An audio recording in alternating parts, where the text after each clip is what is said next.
ओम शांति। 22 मार्च 2021। बाबा के महावाक्य। बाबा कहते, मीठे बच्चे, बाप को ज्ञानी तू आत्मा बच्चे ही प्रिय है, इसलिए बाप समान मास्टर ज्ञान सागर बनो। प्रश्न, कल्याणकारी युग में बाप सभी बच्चों को कौन सी स्मृति दिलाते हैं? उत्तर, बच्चे, तुम्हें अपना घर छोड़े 5000 वर्ष हुए हैं। तुमने 5000 वर्ष में 84 जन्म लिए। अब यह अंतिम जन्म है, वानप्रस्थ अवस्था है, इसलिए अब घर जाने की तैयारी करो। फिर सुखधाम में आएंगे। भल गृहस्थ व्यवहार में रहो, लेकिन इस अंतिम जन्म में पवित्र बन बाप को याद करो। गीत। महफिल में जल उठी समा परवाने के लिए। ओम शांति। बच्चों ने ये समझा है कि भगवान एक है, गॉड इज़ वन। सभी आत्माओं का पिता एक है, उनको परमपिता परमात्मा कहा जाता है। सृष्टि का रचयिता एक है, अनेक हो ही नहीं सकते। इस सिद्धांत अनुसार मनुष्य अपने को भगवान कहला नहीं सकते। अभी तुम ईश्वरीय सर्विस के निमित्त बने हो।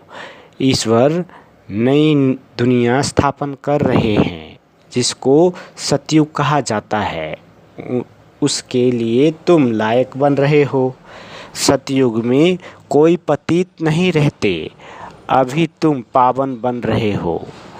कहते हैं, पतित पावन मैं हूँ और तुम बच्चों को श्रेष्ठ मत देता हूँ कि तुम मुझ अपने निराकार बाप को याद करने से तुम पतित तमो प्रधान से पावन सतो प्रधान बन जाएंगे। याद रूपी योग अग्नि से तुम्हारे पाप नाश हो जाएंगे।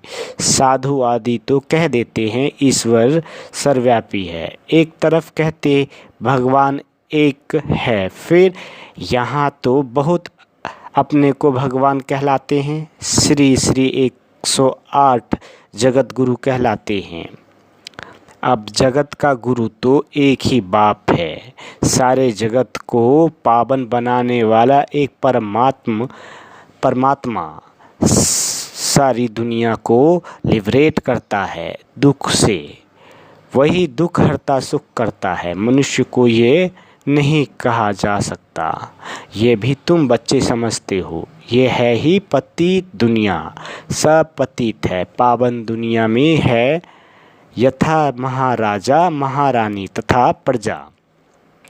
सतयुग में पूज्य महाराजा महारानी होते हैं, फिर भक्ति मार्ग में पुजारी बन जाते हैं। सतयुग में जो महाराजा महारानी है, उनकी जब 2 कलाएं कम होती है तो राजा रानी कहा जाता है। ये सब बातें डिटेल की है, नहीं तो 1 सेकंड में जीवन मुक्ति बाप समझाते हैं। भल गृहस्थ व्यवहार में रहो, परंतु यह अंतिम जन्म पवित्र रहो। अब वानप्रस्थ अवस्था है।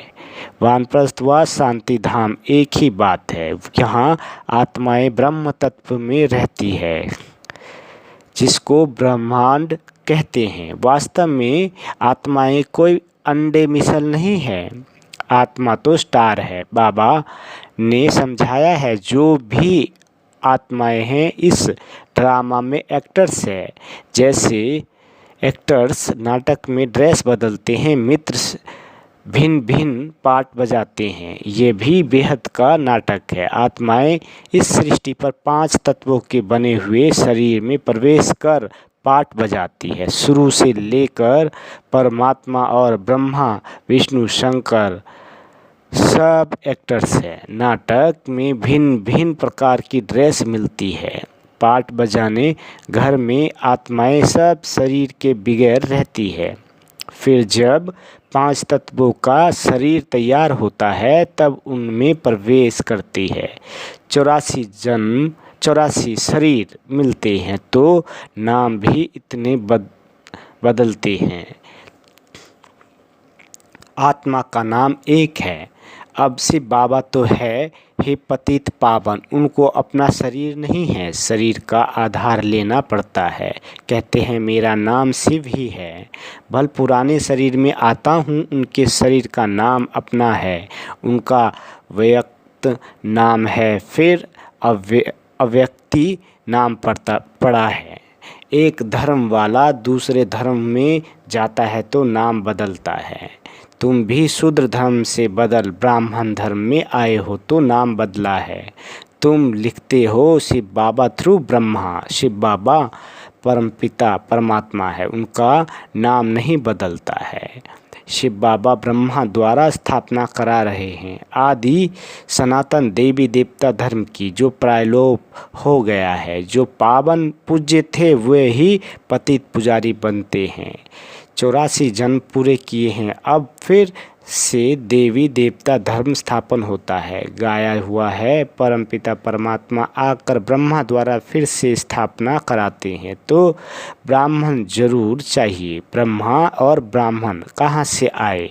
शिव बाबा आकर ब्रह्मा द्वारा एडॉप्ट करते हैं, कहते हैं तुम हमारे हो। शिव बाबा के बच्चे तो हो ही, फिर ब्रह्मा द्वारा पुत्रे हो जाते हो। पिता तो एक है सारी प्रजा का, इतने सब बच्चे कुमार कुमारियां हैं, उनको शिव बाबा ब्रह्मा द्वारा एडॉप्ट करते हैं। मनुष्य को पता थोड़े ही है। बाप आकर आदि सनातन देवी देवता धर्म स्थापन करते हैं, तो ऐसे नहीं कि नए सिर आते रहते हैं, जैसे दिखाते हैं प्रलय हुई फिर पत्ते पर सागर में आया। अब यह तो सब कहानियाँ बनाई हुई है, ये वर्ल्ड की हिस्ट्री ज्योग्राफी रिपीट होती रहती है। आत्मा अमर है, उनमें पार्ट भी अमर है, पार्ट कभी घिसता नहीं है। सतयुग में वही लक्ष्मी नारायण की सूर्यवंशी राजधानी चलती आती है, कभी बदलती नहीं। दुनिया नई से पुरानी, पुरानी से नई होती रहती है। हर एक को अविनाशी पाठ मिला हुआ है। बाप कहते हैं भक्ति मार्ग में भक्त जिस जिस भगवान से भक्ति करते, भावना से भक्ति करते हैं, वैसे साक्षात्कार कराता हूँ। कोई को हनुमान का, गणेश का भी साक्षात्कार कराता हूँ, उनकी वह शुभ भावना पूरी करता हूँ। यह भी ड्रामा में नूंद है। मनुष्य फिर समझते हैं कि भगवान सब में है, इसलिए सर्वव्यापी कह देते हैं। भगवान भक्त माला भी है, भक्त माला भी है। मेल्स में नारद शिरोमणि गाया जाता है, फीमेल्स में मीरा। भक्त माला अलग है, रुद्र माला अलग है, ज्ञान की माला अलग है। भक्तों की माला कभी पूजते नहीं, रुद्रमाला पूजी जाती है। रूप पर है फूल, फिर मेरू, फिर है बच्चे जो राजगद्दी पर बैठते हैं। रुद्रमाला ही विष्णु की माला है। भक्तों की माला का सिर्फ गायन होता है, ये रुद्रमाला तो सब फेरते हैं। तुम भक्त नहीं ज्ञानी हो। बाप कहते हैं मुझे ज्ञानी तू आत्मा प्रिय लगते हैं। बाप ही ज्ञान का सागर है, तुम बच्चों को ज्ञान दे रहे हैं। माला भी तुम्हारी पूजी जाती है। 8 रत्नों का भी पूजन होता है, क्योंकि ज्ञानी तू आत्मा है तो उनकी पूजा होती है। अंगूठी बनाकर पहनते हैं, क्योंकि ये भारत को स्वर्ग बनाते हैं। पास विद ऑनर होते हैं, तो उनका गायन है। 9 वार दाना बीच में शिव बाबा को रखते हैं, उनको कहते हैं 9 रतन। यह है डिटेल की समझानी। बाप तो सिर्फ कहते हैं बाप और वर्षे को याद करो तो तुम्हारे विक्रम विनाश होंगे, फिर तुम चले जाएंगे। पतित आत्माएं पावन दुनिया में जा न सकी, यहाँ सब पतित है। देवताओं के शरीर तो पवित्र निर्विकारी है, वह है पूज्य, यथा राजा रानी तथा प्रजा पूज्य हैं। यहाँ सब है पुजारी, वहाँ दुख की बात नहीं, उनको कहा जाता है स्वर्ग, सुखधाम। वहाँ सुख संपत्ति शांति सब थी, अब तो कुछ नहीं है, इसलिए इसको नर्क उनको स्वर्ग कहा जाता है। हम आत्माएं शांति धाम में रहने वाली हैं, वहाँ से आती हैं पाट बजाने, 84 जन्म पूरे भोगने पड़ते हैं। अभी दुख धाम है, फिर हम जाते हैं शांति धाम, फिर सुख धाम में आएंगे। बाप सुख धाम का मालिक बनाने, मनुष्य से देवता बनाने पुरुषार्थ करवा रहे हैं।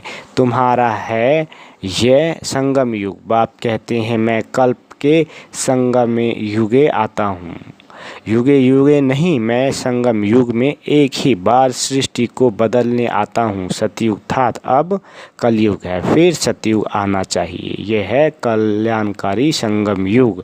सबका कल्याण होना है, सबको रावण की जेल से छुड़ाते हैं, उनको दुख हरता सुख करता कहा जाता है। यहाँ सब दुखी है। तुम पुरुषार्थ करते हो सुख धाम में जाने के लिए। सुख धाम जाना है तो पहले शांति धाम में जाना है। तुमको पाट बजाते बजाते 5000 वर्ष हुए हैं। बाप समझाते हैं तुमको अपना घर छोड़े 5000 वर्ष हुए हैं, उसमें तुम भारतवासियों ने 84 जन्म लिए हैं। अब तुम्हारा अंतिम जन्म है। सबकी वानप्रस्थ अवस्था है, सबको जाना है। गायन भी है, ज्ञान का सागर व रुद्र यज्ञ है। शिव ज्ञान यज्ञ पतित पावन शिव है, परमात्मा भी शिव है। रुद्र नाम भक्तों ने रख दिया है, उनका असुल नाम एक ही शिव है। शिव बाबा प्रजापिता ब्रह्मा द्वारा स्थापना कराते हैं। ब्रह्मा एक ही है, यह पतित फिर वही ब्रह्मा पावन बनता है तो फरिश्ता बन जाता है। जो सूक्ष्म वतन में दिखाते हैं वह दूसरा ब्रह्मा नहीं है, ब्रह्मा एक है। यह व्यक्त व अव्यक्त, ये संपूर्ण पावन हो जाएंगे तो सूक्ष्म वतन में देखेंगे, वहाँ हड्डी आदि होती नहीं। जैसे बाबा ने समझाया था, जिस आत्मा को शरीर नहीं मिलता है तो भटकती रहती है, उनको भूत कहते हैं। जब तक शरीर मिले तब तक भटकती है। कोई अच्छी होती है तो बुरी होती है। तो बाप हर एक बात की समझानी देती है। वह ज्ञान का सागर है तो ज़रूर समझाएंगे ना। 1 सेकंड में जीवन मुक्ति है। अल्फ और बे को याद करो तो सेकंड में जीवन मुक्ति का वर्षा मिलेगा। कितना सहज है, नाम ही है सहज राजयोग। वह समझते हैं भारत का योग ये था, परंतु वह सन्यासियों का हठ योग है। यह तो बिल्कुल ही सहज है। योग माना याद, उनका है हठ योग, यह है सहज। बाप कहते हैं मुझे इस प्रकार याद करो, कोई लाकेट आदि लगाने की दरकार नहीं है। तुम तो बच्चे हो, बाप को सिर्फ याद करो। तुम यहाँ पाठ बजाने आए हो, अब सबको वापस घर जाना है, फिर वही पाठ बजाना है। भारतवासी ही सूर्यवंशी, चंद्रवंशी, वैश्यवंशी, शूद्रवंशी बनते हैं। इस बीच में और धर्म वाले भी आते हैं। 84 जन्म तुम लेते हो, फिर तुमको ही नंबर 1 में जाना है। फिर तुम सतयुग में आएंगे तो और सभी शांति धाम में होंगे। और धर्म वालों के वर्ण नहीं है, वर्ण भारत के ही हैं। तुम ही सूर्यवंशी चंद्रवंशी बने थे, अभी ब्राह्मण वर्ण में हो, ब्रह्मावंशी ब्राह्मण बने हो। ये सब बातें बाप बैठ समझाते हैं। जिनकी बुद्धि में धारण नहीं हो सकती उनको कहते हैं सिर्फ बाप को याद करो। जैसे बाप को जानने से बच्चे को मालूम पड़ जाता है यह मिल्कियत है। बच्ची को तो वर्षा नहीं मिलता है। यहाँ तुम सब से बाबा के बच्चे हो, सबका हक है, मेल अथवा फीमेल सबका हक है। सबको सिखाना है सिर्फ बाबा को याद करो। जितना याद करेंगे उतना विक्रम विनाश होंगे, पतित से पावन बनेंगे। आत्मा में जो खाद पड़ी है वह निकले कैसे? बाप कहते हैं योग से ही तुम्हारी खाद खत्म हो जाएगी। यह पतित शरीर तो यहाँ ही छोड़ना है, आत्मा पवित्र बन जाएगी, सब मच्छरों दृश्य जाएंगी। बुद्धि भी कहती है सतयुग में बहुत थोड़े रहते हैं। इस विनाश में कितने मनुष्य मरेंगे, बाकी थोड़े जाकर रहेंगे। राजाएं तो थोड़े ही रहेंगे, बाकी 9 लाख प्रजा सतयुग में रहती है। इस पर गाते भी हैं 9 लाख तारे, यानी प्रजा झार पहले छोटा होता है फिर वृद्धि को पाता है। अभी तो कितनी आत्माएं हैं, बाप आते हैं सबका गाइड्स बन ले जाते हैं। अच्छा, मीठे मीठे स्किल दे बच्चों प्रति माता पिता बाप दादा का याद प्यार और गुड मॉर्निंग। रूहानी बाप की रूहानी बच्चों को नमस्ते। हम रूहानी बच्चों की रूहानी माता पिता बाप दादा को याद प्यार गुड मॉर्निंग और नमस्ते। मीठे बाबा नमस्ते। धारणा के लिए मुख्य सार। पहला पॉइंट, योग अग्नि से विक्रमों की खाद को भस्म कर पावन बनना है। अब वानप्रस्थ अवस्था है, इसलिए वापिस घर जाने के लिए संपूर्ण सतोप्रधान बनना है। दूसरा पॉइंट, इस कल्याणकारी युग में बाप समान दुख हरता सुख करता बनना है। बाबा वरदान देते, साधारणता को समाप्त कर महानता का अनुभव करने वाले श्रेष्ठ पुरुषार्थी भव।